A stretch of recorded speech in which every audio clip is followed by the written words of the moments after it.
outra parte importante nas transformações gasosas são os gráficos, tá?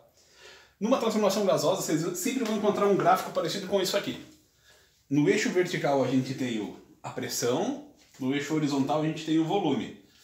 E essas linhas aqui, ó, que estão representadas em vermelho nesse gráfico, representam as temperaturas de um gás. Então, necessariamente, tá? Necessariamente, um gás, ele sempre vai ter uma pressão, sempre vai ter um volume, sempre vai ter uma temperatura inicial. Então, a gente pode pensar assim, ó, ele tem uma temperatura inicial, tá em cima dessa linha de temperatura, temperatura 1, beleza? Então, analisando o gráfico, ele vai ter um certo volume 1, e ele vai ter uma certa pressão 1. Então, esse ponto aqui, ó, representa a condição inicial do nosso gás. Ele tem uma certa pressão, um certo volume e uma certa temperatura. À medida que a gente fornece calor ou retira calor do gás, ou aumenta a pressão, diminui a pressão, ou encolhe ele ou aumenta ele, ele vai ter outra condição. Então vamos supor que ele chegue aqui, ó. Aqui. Então ele vai ter outra temperatura, ele saiu de uma temperatura, foi para outra, tá? Ele também necessariamente vai ter outro volume e vai ter outra pressão. Tranquilo? Então esse gráfico aqui é uma transformação simples. Eles tinham uma certa condição de pressão, volume e temperatura e depois de um tempo, ele tinha outra condição de pressão, volume e temperatura. Beleza? Existem três principais tipos de transformações gasosas, tá, galera? A isotérmica, a isovolumétrica e a isobárica. A isotérmica significa, iso em latim significa igual, térmica significa temperatura. Então a temperatura continua a mesma. A isovolumétrica, o volume continua o mesmo. Isobárica, o bar vem de pressão. Então iso mantém a mesma pressão. O que diferencia cada uma delas? Além das equações que eu vou mostrar daqui a pouco, os gráficos, tá? Então a isotérmica, já que ele mantém a mesma temperatura, toda a transformação vai ser baseada em cima de uma única linha de temperatura. Então, tipo assim, ó. O gás tinha uma certa condição de pressão, P1, uma certa condição de volume, V1, mas na transformação,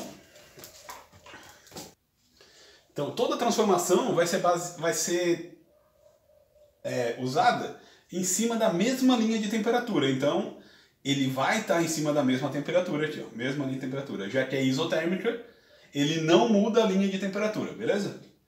Então, ele vai ter outra condição de pressão e outra condição de volume também, beleza? Já daquela fórmula lá, né? Aquela P1 vezes V1 sobre T1 igual P2 vezes V2 sobre T2, já que as temperaturas são iguais, então eu posso cortar essa parte aqui, ó. E eu vou ter essa equação que representa a isotérmica. Eu só tenho pressão e volume que variam, a temperatura não varia. Tranquilo? Na isovolumétrica, o que acontece é o volume continua constante. Então vamos supor, eu tinha um certo gás, ele tinha uma certa condição de volume, tinha uma certa condição de pressão, e ele tinha uma certa temperatura. Pois bem, o volume não se altera, tá? Então ele vai fazer toda a transformação. Ah tá, aqui eu esqueci de fazer, tá? Voltando aqui no primeiro gráfico, ó. A transformação é representada por uma flecha assim, tá? O gás se transformou em cima dessa linha, beleza? Então, nesse segundo caso, na isovolumétrica, ele estava nessas condições de pressão, volume e temperatura e variou as condições de novo para um outro estado e veio parar aqui. O detalhe é que, já que o volume não varia, ele vai fazer uma linha vertical. O volume não varia, linha vertical. Então o que ele vai ter? Ó? Ele vai ter uma outra condição de pressão, uma outra temperatura e o mesmo volume. Então vamos fazer assim, ó. Daquela fórmula que tinha antes, T1 igual P2 vezes V2 sobre T2. Já que os volumes são iguais, a gente pode desaparecer com eles. Então o volume aqui, ó, desaparece. O que eu vou ter? P1 sobre T1 igual P2 sobre T2. Isso aqui é a fórmula da equação isovolumétrica. Beleza? Já na isobárica, a gente tem a mesma coisa, né? Tem um certo gráfico de pressão por volume. A gente tem uma condição inicial de pressão, tem uma certa condição inicial de volume e ele tem uma certa temperatura, ele está em cima dessa linha. Já que a pressão não muda, ele vai ser transformado para outra condição de pressão, outra condição de volume e outra temperatura. Se a isobárica, já que a pressão não muda, então vai ser uma linha horizontal, tá? Pressão na vertical não muda na vertical. Então, na mesma equação que a gente tem lá, né? P1 vezes V1 sobre T1 igual P2 vezes V2 sobre T2. Já que as pressões são iguais, eu posso me livrar delas. E eu vou ter que V1 sobre T1 igual a V2 sobre T2.